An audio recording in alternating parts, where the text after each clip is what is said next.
พื่อนนี่อายุนี่บ่ต่ำกว่า50 ปี60 ปีอู่หวายพี่น้องสมัยยุค90นี่จะมีหลายอู่เรียบๆแบบนี้ได้พี่น้องเอ้ยเขานาเพิ่นนี่เห็นบ่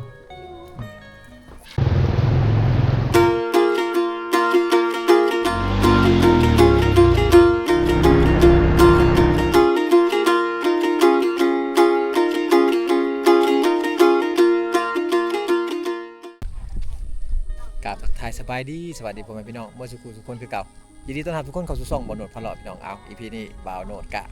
ได้พาพ่อแม่พี่น้องมาที่บ้านอาโศกพี่น้องหมู่บ้านอาโศกนี่เป็นหมู่บ้านหนึ่งที่ว่าติดกับเวียดนามเลยหมู่บ้านนี้เพิ่นจะบ่ได้ภาษาลาวเลยจักดีเลยพี่น้อง โอ้มานาม ล่ำโอ้โหได้ลูกหนึ่งคนไก่ก้อนไก่ก้อน ไก่ก้อน ลูกชายหนึ่งคนลูกชายกับผ้า โอ้เพิ่นสันกับผ้าบ่ แม่นตาอย่าจ้อย จอย กับพา ชอดจีน ชิชอดจีนเจอชรอจีนเจอ อยู่อ่ะ ยัวจีน นักธุรกิจอ่ะ โอ้ชรอใกล้เจอเจอ อ๋อเอ้ย โอ้ยังบ่ทันได้ชุก เขายังทันได้ชุก แม่น โอ้ บัญชานเตรียมไว้อยากเกี่ยวเขา อืม ยลตะบ่ได้บ่ เรื่องตะบัดไทยเจอเน่าอีเทียมมา ว่าเข้าบ้านนี้ยังเฮ็ดให้ได้ ทางนี้ห้องว่ากระพังเนาะที่ว่ามันอันนึง แม่น เออยังเฮ็ดให้อยู่ทางนี้บ่มีนา บ่มีหน้า เขาก็ยังบ่ทันได้สุกอยู่กันจักคนนี่นะ เชนะอัดเตนเนาะบ่หน่อยเชนะ โอ้ ชงนะตุปัดนะโอ้ ส้มส้ม ชงอาไก่ลังอัดลังอาไก่ อัดลงไก่ก้อน โอ้เบิ้นนะเจ้าเจ้า เจ้าละเจ้าอับตะตะนี่แย่แต่อีอับอัดกับแบบนี้ โอ้ใส่ลาดแล้วเอาขอบใจ ขอบใจเด้อ กับเอิญ เงินซานเพิ่นก็สิคล้ายๆกันพี่น้องเนาะกับเวียดนามคล้ายกันเพราะว่าชนเผ่าอยู่ทางนี้นี่เป็นเชื้อสายอันเดียวกันเมิดเนาะที่ว่าอยู่ใกล้ๆกันทางภาคเวียดนามก็มีพี่น้องทางฝั่งลาวก็มีคือกันเนาะเป็นพี่น้องกันเงินซานนี่โอ้ยใหม่เต็มกองตาราง จะบ่ได้ใส่เตาแก๊สคือเฮาได้จะบ่ได้ใส่อันถ่านเนาะเขาจะใส่ไม้แบบซี่พี่น้องเพราะว่าคนในชนเผ่าเนี่ยเขาบ่มักความยุ่งยากเนาะจะไปเผาถ่านมาเฮ็ดเป็นถ่านดังเองก็ยากพี่น้องเนาะเฮ็ดเขาเจ้าเคยเอาไม้มาดังแบบซี่แล้วก็เฮ็ดแบบซี่ไปเลยเนาะเฮือนนี่อายุนี่บ่ต่ำกว่า50 ปี60 ปีพี่น้องเป็นไม้ที่ว่าชาวบ้านเขาเจ้าตัดมาแต่ภูแต่ผาพุ่นแหละแต่ว่าเขาเจ้าจะบ่ได้ทาสีเฮือนสีซ่านให้พี่น้องทางนี้ไม้ก็คือไม้แบบอันนั้นเลยเนาะไม้ดิบๆที่ว่าเขาเจ้าตัดมาเขามาตากแห้งไว้ให้มันคงอยู่โตแล้วเขาก็เอามาเฮ็ดเฮือนเฮ็ดซ่านพี่น้องแม่นเบิดเลยนี่เฮือนซ่านเพิ่นเป็นเฮือนทรงเก่าอีหลีนี่มาทางเขตนี่ยังมีหลายพี่น้องเฮือนแบบนี้นี่เฮาจะเห็นในชนบทเวียดนามหลายเนาะแต่ก็เห็นในทางชนบทลาวเฮาก็หลายพี่น้องบ่ว่าจะเป็นทางจุดซุมละโก้พี่น้องอยู่พาบังเนาะสบายดี กินข้าวจ่ายังโอ้กินมะเกียงอยู่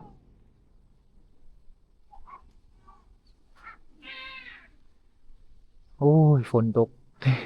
สิถ่ายบรรยากาศสิลมกับผู้คนกับลมบ่ได้พี่น้องเนาะผู้คนอยู่เขตนี้เขาบ่ค่อยได้ภาษาลาวเขาได้แต่ภาษาเวียดนามกับภาษาชนเผ่านั่นเองอย่างถ่ายหมู่บ้านกันต่อพี่น้องเอ้ยเนาะหมู่บ้านที่บ่าวโหนดมาเนี่ยก็เป็นหมู่บ้านอโศกที่ว่าเป็นหมู่บ้านที่ว่าใหญ่มีประมาณ2คุ้มพี่น้องคุ้มที่บ่าวโหนดอยู่นี่เป็นคุ้มทำอิฐที่ว่าชาวบ้านเขาเจ้าอยู่กันเนาะเฮือนทางนี้นี่จะเป็นเฮือนทรงเก่านี่หลายพี่น้องเนาะยังมีหลายอยู่เนาะถ้าว่าในอนาคตต่อไป20 ปีหรือ30 ปีข้างหน้านี่อาจจะบ่มีแล้วพี่น้องเนาะนี่เฮือนทรงเก่าเพิ่นแต่ว่าทางเขตนี่เฮือนเขาเจ้านี่จะทันสมัยเนี่ยก็คือเขาเจ้าจะเอาเสาปูนมาแล้วพี่น้องเนาะทางนี้จะเป็นเฮือนเก่าแต่ว่าเขาจะเปลี่ยนเสาใหม่ก็คือเอาเสาปูนมาใส่เนาะนี่คือเห็นนี่เป็นเสาปูนมัดเสาปูนนี่เขาจะฝังดินแหละเนาะจะบ่ได้ตั้งอยู่เทิงพี่น้องเฮือนเขานี่จะมีลวดลายที่ว่าแตกต่างกับอันเฮือนชนเผ่าลาวลุ่มเฮาพี่น้องเนาะ มื่อก่อนนี้ทางเขตนี้นี่เขาจะมุงหญ้าแต่ว่ามาในปัจจุบันนี่เฮือนเขาเจ้านี่เปลี่ยนไปหลายเนาะย้อนว่าเขาเจ้าใกล้ชายแดนเวียดนามก็เลยว่าเฮ็ดให้เขาเจ้ามีเงินมีคำซื้ออุปกรณ์ก่อสร้างเฮือนต่างๆพี่น้องมาเนาะแต่ว่าสวดทรงลักษณะเฮือนซ่านต่างๆก็ยังเป็นลักษณะแบบเก่าต่างแต่ว่าเขาเจ้าเฮ็ดด้วยไม้ขึ้นมาพี่น้องเอาไม้ขึ้นมาเฮ็ดเนาะให้มันแน่นหนากว่าเก่าเฮือนเขาเจ้านี่เวลาเขาเจ้าเฮ็ดเฮือนปองเอี่ยมเขาเจ้านี่จะเฮ็ดแบบนี้เนาะจะมีเกยออกมามีเกยมีคือกันไว้อยู่ข้างเขตชนเผ่าของนี้จะมีหลายเฮือนแบบนี้นี่เนาะแต่ถ้าทางบ้านเฮานี่ปองเอี่ยมเฮานี่จะยกสูงขึ้นเนาะจะยกสูงขึ้นเวลาเฮาไขออกมาเฮาจะไขออกมาทางนอกแต่ว่าอันนี้เขาจะไขเข้าไปทางในเลย แต่เขาจะเฮ็ดอันคือไว้เพราะว่ากันบ่ให้อันเด็กน้อยหรือว่าคนในเฮือนในซ่านนี่ตกแบบนี้แหละพี่น้องเอ้ยเนาะ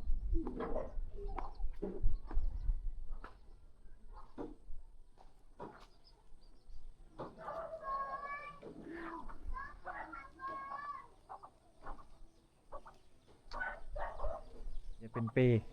หรือว่าเป็นอูพี่น้องสำหรับอันนั้นนี่สำหรับเอาไว้เลี้ยงลูกน้อยได้อูไว้พี่น้องสมัยยุค90นี่จะมีหลายอูไว้แบบนี้แต่ว่ามาในปัจจุบันนี่บ่มีแล้วอยู่ทางบ้านเฮานี่เนาะแต่ก่อนนี่ยุค90เด็กน้อยยุค90นี่แน่นอนอูไว้แบบนี้แหละเนาะอูหรือว่าเปสำหรับเลี้ยงลูกพี่น้องเลี้ยงเด็กน้อยเนาะแต่ว่ามาในปัจจุบันนี่บ่มีแล้วได้อันนี้น่าจะแม่นอันนั้นหมอต้มเหล้าพี่น้องนี่อันนี้น่าจะเป็นหมอต้มเหล้าเป็นหมอต้มเหล้าแต่สมัยก่อนคนในบ้านเขาเจ้านี่ในช่วงฤดูกาลงานบุญต่างๆนี่เขาจะต้มเหล้าไว้พี่น้องต้มเหล้าเอาไว้ขาย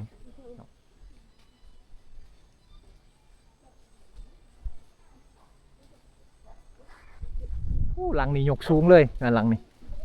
ยกสูงขึ้นเลยนะสวดทรงลวดลายเฮือนเพิ่นนี่เฮ็ดแตกต่างกับเฮือนหลังอื่นเนาะก่อนจะได้ลวดลายแบบนี้ก็บ่ได้ง่ายนะเอาไม้มาตอกขันเฮ็ดเป็นลวดลายเอา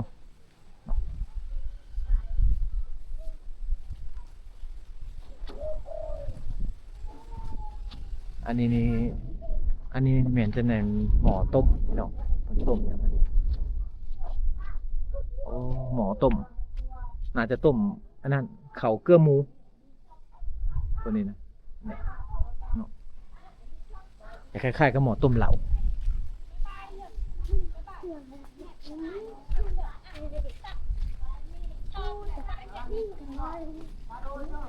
สบายดีบันชวนจ่ายังกินข้าว อายกำลังกินข้าวอยู่อาหารเที่ยงเลิกจากโรงเรียนมาเขาก็มาเงินมาซ่านแหละกับกินข้าวเด็กน้อยในชนบทเฮาล่ะช่วงบ่ายๆเขาก็ไปโรงเรียนเองพี่น้องช่วงนี้ก็ประมาณ 11 โมงเลยเด้ทางเขตนี้ 11 โมงตรงนี่เขาจะเลิกโรงเรียนแล้วพี่น้องเนาะ อันนี้จะเป็นชนเผ่าตรีตรีบูป่ะ ตรีบู ชรอชรอแปลว่าผัดข้าว โดยเนี่ยบ่นี่โดยกล่อง โดยปลาได้ เขาให้ โตโดยประไดตะโนตะเนี่ยบ่ตะเนี่ยเต้เนี่ยละตะปลาได้ละตะถ้าว่าอยู่บ้านเจ้านี่หน้ากะเฮ็ดให้กะเฮ็ดทุกคนมีหน้านำเนาะอยู่นี่มีนานำเนี่ยปลาแหละเนี่ยเยิ่งบ่ตะเยิ่งเจ๊หน้าอยู่ไกลๆอยู่นี่เวลาเฮ็ดให้ต้องขึ้นภูเนาะเฮ็ดตะปลาได้ในปอไชในตัวเยิ่งจอนก็หน้าละกัดเวลาไปให้โอ้เส้นทางยากโอ้โหดีแช่บ่cái nơi đi ở phụ nổ กะยากกะนอย่างเอาไปให้เส้นทางก็ đi chè thôi ขึ้นผู้เพิ่นว่า từ cỡ mới đi chè เต็มแต่ขี้ต้มเส้นทางcùi ปุ้ย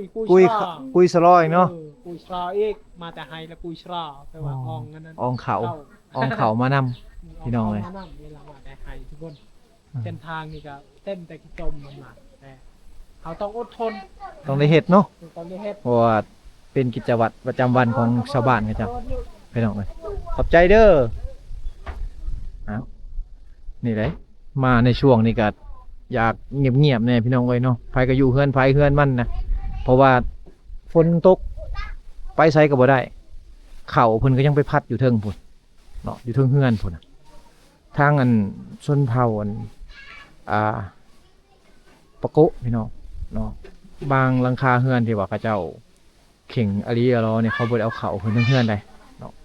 เข่งตามหีบนี่นะเขาไว้ในเหล้าพี่น้อง สบายดี เป็นไม้ดังฟืนกับเจ้าไม้ดังไฟเขาปาไว้นี่เลย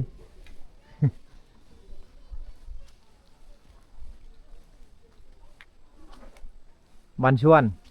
สบายดี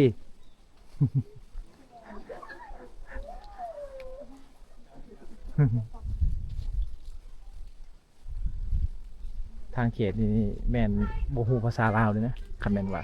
ภาษาลาวออกไปฮู้แต่ดำน้อยๆหน่อยเดียว 1% เท่านั้นพี่น้องเอ้ยเอาสิไปให้บ่นี่ จะไปไฮ โอ้ ไปมีผู้ภาษาลาวบ่ผู้น้องภาษาลาวเนาะ ฮู้ได้หนึ่งใครอยู่ยังฮู้ หลักๆก็คือการสื่อสารนี่แหละแต่ว่าเขามาในเขตนี้บ่ฮู้ภาษาลาวบ่ฮู้ภาษาชนเผ่าเนี่ยโอ้ยากเลยล่มบ่ได้ ไกลบ่ให้เจ้า เยิ่ง ชามสิลัก โอ้สามทีละ หลัก ปลูก ย่างบ่ ย่างเอา ย่าง เออ ว้า ย่าง นี่ เอา ตก ฝนตกเนาะ ไป รถไปบ่ได้ทางมืนเนาะฝนตก เป็นลมลาย โอ้ตกลายเพิ่นว่า ต้องในย่างเอา คันฝนบ่ตกนี่มีทางรถอยู่บ่เวลาไปให้ เมฆทางรถ โอ้ เออ ถามฝนตกนี่ไปให้ก็ต้องย่างเอาได้คนมือยังบ่ทันแล้วบ่เกี่ยวเขา ย่าง เออ ย้อนตก เงินฝนตกแล้วหยุดก่อน โอ้ ได้เกี่ยวจักมือแหละได้เกี่ยว 5 มือ หามือแล้วเนาะได้บ่ชิปชอบแล้ว ได้ชอบ เออ เออแต่ยังลายเติบเนาะ ลาย เขาก็เอาขึ้นเฮือนๆเลยเนาะบ่มีเหล้าเนาะทางนี้อืม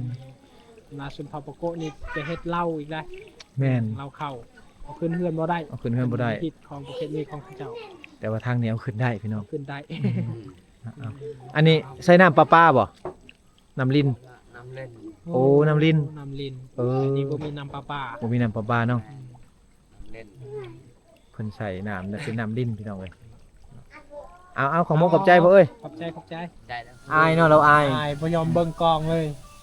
นี่แม่เกิดจริงล่างเนี่ย เราชื่อหยังอ่ะ ไม่ต้องเมื่อย เจ้าระมือเอาระมือโอ้เพิ่นว่ามีชื่อ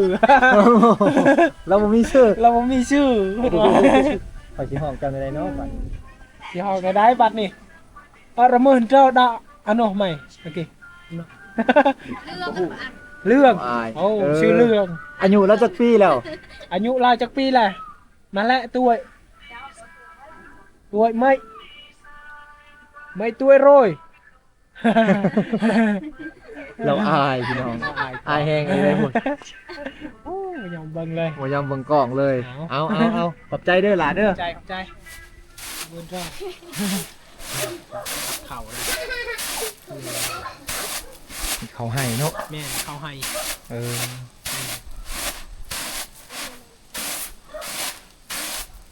เราอยากมันถือเขาในนี้เราเป็นผัดอยากเป็นปกติเราผัดมาพี่ นี่คือพลักของลูกสะใภ้คนชนเผ่าตรี ลูกสะใภ้เนาะเป็นเผารูเป็นเผารู ลูก สามารถไปเซโปนในบอกภาษาเดียวกันได้พี่น้อง แม่ ทางนี้เข้าใจกันสบายเลย คือแบบคล้ายๆกับชนเผ่า อยู่ทางเซโปนเนาะ ทางเชโปน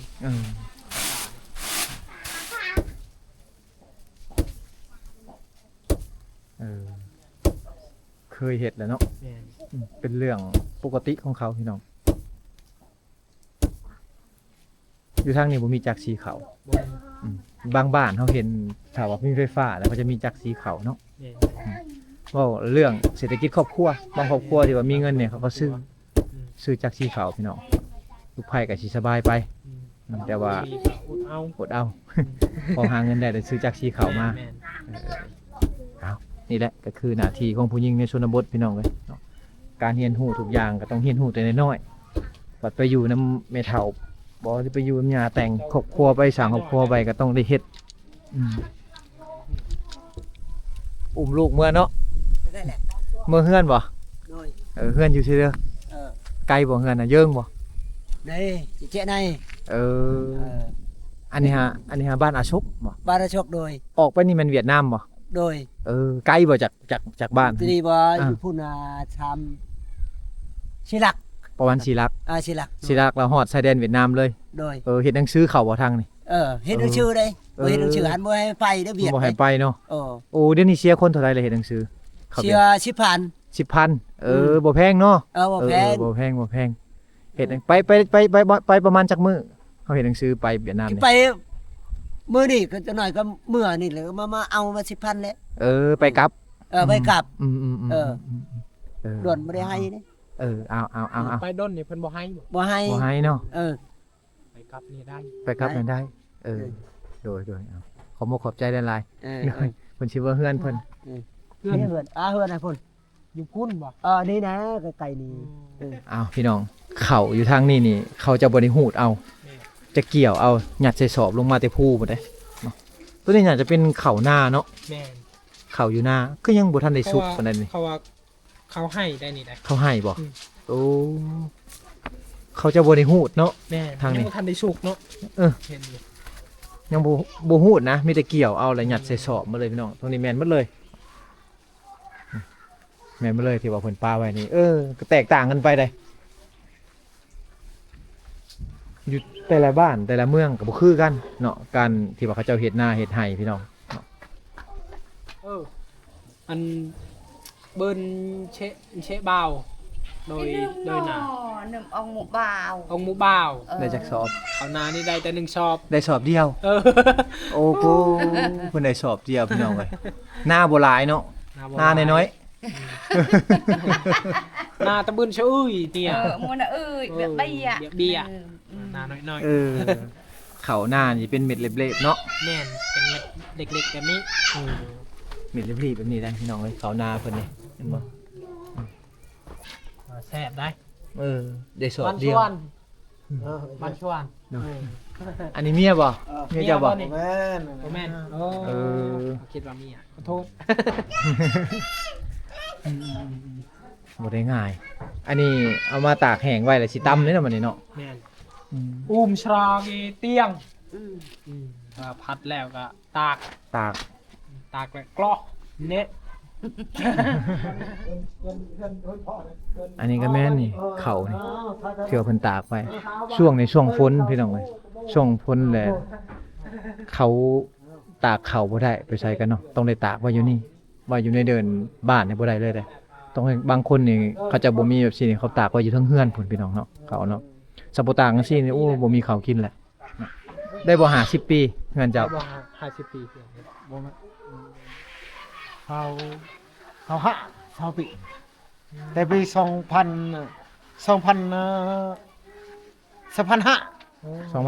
2005 เดือนนี้จักปีแหละ ประมาณ เดือนนี้ก็ ประมาณ 20ปี 20ปีเนี่ย 2005 20ปีเฮ็ดเองเลยบ่นี่เจ้าเฮ็ดเองเลย เฮ็ดเองนะ โอ้ เฮ็ดแต่ บ่ได้เข้าบ่ได้ช่วยนะของรัฐบ่ได้ หักมีแต่พี่น้องในหมู่บ้านซอยกันเฮ็ดบ่ เออ แห้งช่วยแห้งเนาะแห้งแหลกแห้งเนาะ นั่นน่ะ เป็นไม้เนื้อแข็งพี่น้องไม้จังซี่นี่ นั่น โอ้เลื่อยมาแต่ผู้ดูมาเลยเนาะมาเฮ็ด ๆ เนาะ ลือแต่ผู้นะ อืม เป็นเฮาเอง จักมื้อเจ้าเฮ็ดเฮือนนี่จักมื้อ ลาย หลายมื้อ ลายมึง ได้บ่เดือนหนึง ได้เดือนหนึง เดือนหนึงบ่ง่ายเนาะว่าจะได้เฮือนนี่กัน บ่ได้ง่ายนะ ขอมกกับใจเพิ่นอันนี้ก็เฮือนคือเฮือนพ่อเพิ่นเฮือนชนเผ่าเฮานี่จะเป็นแบบซี่หมดลักษณะเฮือนชานเนาะไปโดยเอาอยู่ดีมีแฮงเด้อโดยไปเฮาก็สิไปคือกัน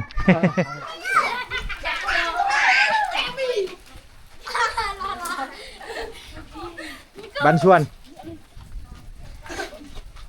เอา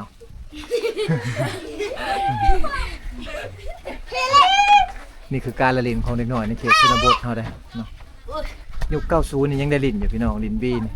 แต่ว่ามาในปัจจุบันนี่บ่มีไผลิ้นแล้วอยู่ในเมืองนี่เนาะเอาลิ้นได้ไหม จะจำได้เลย ลิ้นเลยลิ้นเลยเอ้ามาแบบอาย ย่านพี่น้องเขาอายกล้องแล้วบุกล้าลิ้นนี่เออเอ้าลงน้ำเลยทางนั้นจะเห็ดเป็นคุมไว้นะเห็ดเป็นคุมไว้แล้วเขาก็ยิงไปแบบนี้แหละพอทีไปแล้วลิ้นได้ไหม ไม่จับ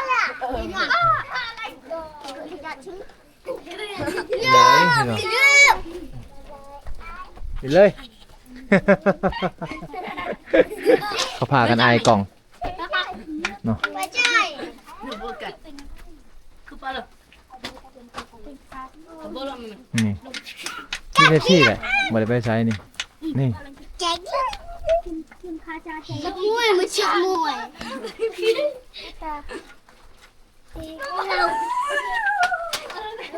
ลูกเตะ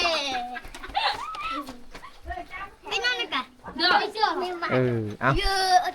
นี่คือการละเล่นของเด็กน้อยในเขตชนบทเฮาพี่น้องเนาะเลิกจากเลิกโรงเรียนมาแล้วเขาก็มาเล่นอยู่นี่แหละเนาะอยู่ตามกล่องตารางเฮือนตามกล่องตารางชานพี่น้อง